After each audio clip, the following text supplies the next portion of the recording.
ये वीडियो बच्चों के लिए नहीं है। अगर तुम सिर्फ डोरेमोन और पोगो देखते हो तो वीडियो को तुरंत बंद कर दो और वीडियो को देखते टाइम हेडफोन्स लगा लेना, वरना बहुत पेले जाओगे। चल इन सब सवालों का जवाब मत दे, बस एक सवाल का जवाब दे कि क्या तू भूल गई वो रात जब कमरे में सिर्फ हम थे, मैंने तुझे कस के पकड़ा था, तेरे कंधे पे सर झुका के तेरे कान में हल्के से ये कहा था कि लौड़ी नाम है तेरा, लौड़ी।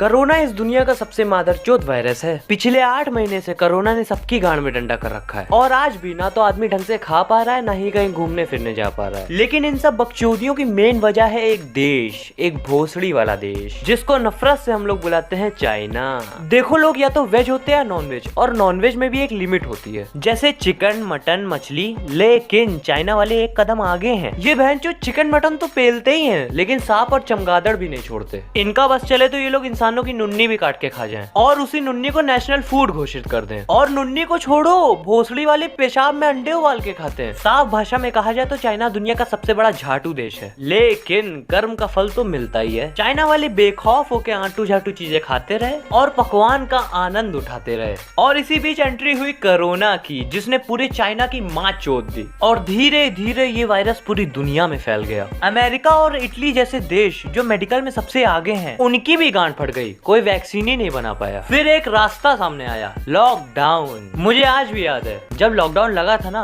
तो लोगों की ऐसी पीछे से पौ हो रही थी कि मैं शब्दों में बयान नहीं कर सकता। लॉकडाउन लगते ही पूरे देश में शांति छा गई। लोगों का 1.5 GB डेटा आधे दिन में खत्म होने लगा। लोग स्टे होम वाले स्टेटस लगाने लग गए और कुछ ज्यादा ही सावधान हो गए। और इतना सब होने के बाद भी बकचोदी रुकी नहीं। कोरोना पर लोगों ने कॉमेडी वीडियो बनाना शुरू कर दिया। और सबसे बड़ा गांडूपना मुझे ये लगा कि व्हाट्सएप में कोरोना की देसी वैक्सीन बनाई जा रही है। मतलब इटली जैसा देश जो मेडिकल साइंस में सबसे आगे है, वो भोसड़ी का वैक्सीन बना नहीं पा रहा, और ये मादरचोद के बच्चे व्हाट्सएप ग्रुप में बैठ के कोरोना की वैक्सीन बनाए जा रहे हैं। कोई कह रहा है प्याज खाने से कोरोना नहीं होता, कोई कह रहा है लहसुन खाने से नहीं होता है। लेकिन मुझे दुख इस बात का हुआ कि किसी ने लौड़ा लहसुन की बात ही नहीं की। और इसी तरह लंठाई चलती रही और सरकार का खजाना हो गया खाली। और सबसे पहले सरकार ने खोली दारू की दुकानें और एक ही दिन में बिक गई 1000 करोड़ की दारू। और भोसड़ी के लोग इतने हरामी हैं, साले एक बोतल नहीं खरीद रहे थे, पूरा पूरा कनस्तर खरीदने लगे। और इस चीज से ये साबित हो गया कि इंडिया में लोगों के पास पैसा तो बहुत है, लेकिन आंटू झाटू चीजों के लिए। और मैं अब सबसे पहले सैल्यूट करना चाहूंगा पुलिस वालों को। उन्होंने अपनी ड्यूटी पूरी शिद्दत से निभाई। मतलब कई शहरों में जहाँ लोग लॉकडाउन का उल्लंघन कर रहे थे, वहाँ पुलिस वाले लोगों को प्यार से फूल माला पहना रहे थे, ताकि लोगों को शर्मिंदगी महसूस हो और वो घर से बाहर ना निकले। लेकिन ये कम जगह हो रहा था और जगह लोगों के चूतर छाटे जा रहे थे, और ये सब चीजें पूरे दिन टीवी में दिखाई जा रही थी। लेकिन फिर भी लोगों को फर्क नहीं पड़ रहा था। चूतर छटे तो छटे, सोफ्रामाइसिन लगा लेंगे। अब सिचुएशन ऐसी हो गई है कि कोरोना घुस गया है गधे की गांड में। लॉकडाउन पूरी तरह से हट गया है, वैक्सीन बनी नहीं और लोग पहले की तरह टहल रहे हैं। मुझे तुम्हारे शहर का तो नहीं पता, लेकिन अगर अकेले कानपुर की बात की जाए तो रोज 400 केसेस तो बढ़ ही रहे हैं। और कमाल की बात यह है कि लोग अब सिर्फ कोरोना से ही मर रहे हैं। ये कैंसर, बवासीर, दिल में छेद होना, इन सब बीमारियों की कोई औकात ही नहीं रही। सच बताऊं तो ऐसा नहीं है, बहुत बड़ा खेल चल रहा है। खेल ये चल रहा है कि तुम्हें भी कोरोना है, मुझे भी कोरोना है, हम सबको कोरोना है। मतलब अगर तुम बिल्कुल ठीक हो, तुम्हारी इम्यूनिटी गांड फार है, लेकिन अभी तुम जाके अगर टेस्टिंग करा लेते हो, तो मैं चैलेंज करता हूँ 99% उम्मीद है कि तुम्हारी रिपोर्ट में कोरोना होगा।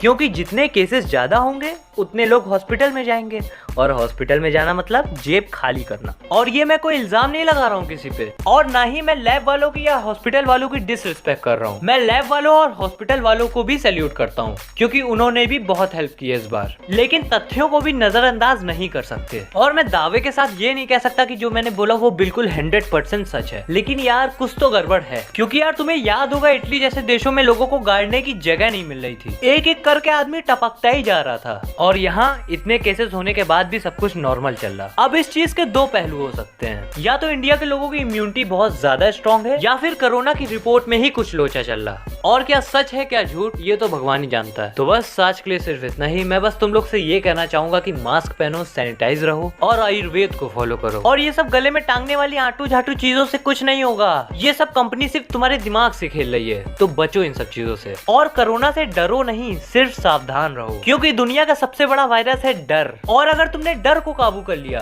तो ट्रस्ट मी, अगर तुम कोरोना पॉजिटिव भी हो तो नेगेटिव हो जाओगे। तो बस वीडियो का एंड करते हुए मैं तुम सबसे यही कहना चाहूंगा कि चुपचाप मम्मी पापा के पैर दबाओ और वीडियो को एंड तक देखो, सब्सक्राइब करो, लाइक करो, ला ला ला ला ला लिसन, बाय।